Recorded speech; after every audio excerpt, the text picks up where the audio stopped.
पाण्यासाठी तुकाराम बाबांच्या नेतृत्वाखाली सोमवारी संखमध्ये रास्ता रोको उपोषण. जत माडग्याळहून अंकलगी तलावात येत्या 22 जुलैपर्यंत म्हैसाळचे पाणी न आल्यास 23 जुलैपासून संखसह जत पूर्व भागात रक्त घ्या पण पाणी द्या आंदोलन तसेच आमरण उपोषण आणि रास्ता रोको आंदोलन करू आणि मागण्या मान्य न झाल्यास कर्नाटकात जाण्याचा इशारा श्री संत बागडे बाबा मानव मित्र संघटनेचे सर्वेसर्वा श्री संत बागडे बाबा पाणी संघर्ष समितीचे प्रणेते हरिभक्त परायण तुकाराम बाबा महाराज यांच्यासह अंकलगी ग्रामस्थांनी दिला होता. प्रशासनाकडून ठोस आश्वासन न मिळाल्याने सोमवारी तुकाराम बाबांच्या नेतृत्वाखाली संख येथे रास्ता रोको आंदोलन करण्यात येणार आहे.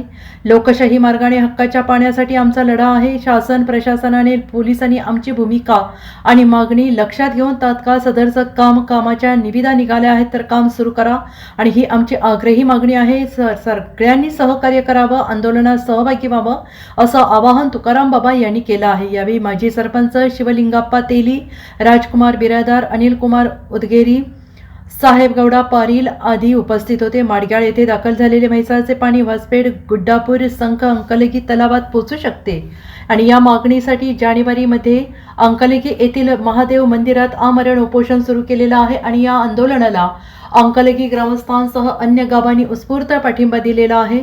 75हून अधिक तरुणांनी रक्त घ्या पण पाणी द्या म्हणत रक्तदान केले. आंदोलनाची तीव्रता वाढल्यानंतर खुद्द कृष्णा खोरे महामंडळाचे अधीक्षक कार्यकारी अभियंता चंद्रशेखर पाटोळे हे 9 जानेवारी रोजी अंकलगी येथे आले होते. येत्या 6 महिन्यात अंकलगीला पाणी सोडण्याचं नियोजन असून ग्रामस्थांनी सहकार्य करावे असे आवाहन करत उपोषणकर्त्यांना लेखी आश्वासन दिले. पण आज 6 महिने उलटून गेले तरी अद्याप कामाचा पत्ता नाही. शासनापाठोपाठ प्रशासनाने सुद्धा आमची फसवणूक केलेली आहे. वरिष्ठ अधिकाऱ्यांनी दिलेले आश्वासन पाळले नसल्याची खंत तुकाराम बाबा यांनी यावेळी बोलताना व्यक्त केली. सर्व ग्रामस्थांची विचारविनिमय बैठक झाली. ह्या ठिकाणी विषय म्हणजे कृष्णा कोयना उपसा सिंचन प्रकल्प यांना आम्ही एक निवेदन दिलं होतं दिनांक 10/7/2024 की त्यामध्ये म्हटलं होतं की जर आम्हाला पाणी देत नसाल 6 महिन्याची त्यांनी मुदत दिली होती. 8/1/2024 आम्ही उपोषण केलं होतं. रक्त घ्या पण पाणी द्या. महादेवाच्या मंदिरामध्ये ते उपोषण होतं. त्यावेळेस त्यांनी पत्र दिलं होतं 6 महिन्यामध्ये कामाची सुरुवात करणार. 6 महिने संपून गेले म्हणून आम्ही पुन्हा त्यांना जागृत करण्यासाठी गेलो आणि त्या अनुषंगाने आम्हाला हे काल पत्र प्राप्त झालेलं आहे. त्या पत्रामध्ये महाराष्ट्र कृष्णा खोरे विकास महामंडळ पुणे यांचे पत्र आहे म्हैसाळ योजनेचं. तर त्या अनुषंगाने ह्या पत्रामध्ये सांगितले की आम्ही लवकर काम चालू करू पण आमची पुन्हा एक वेळ प्रशासकाच्या माध्यमातून पुन्हा एक वेळ आमची फसवणूक होते असं आम्हाला दिसतंय. याच्यामध्ये कुठल्या पद्धतीचा तारीखचा उल्लेख नाही आहे.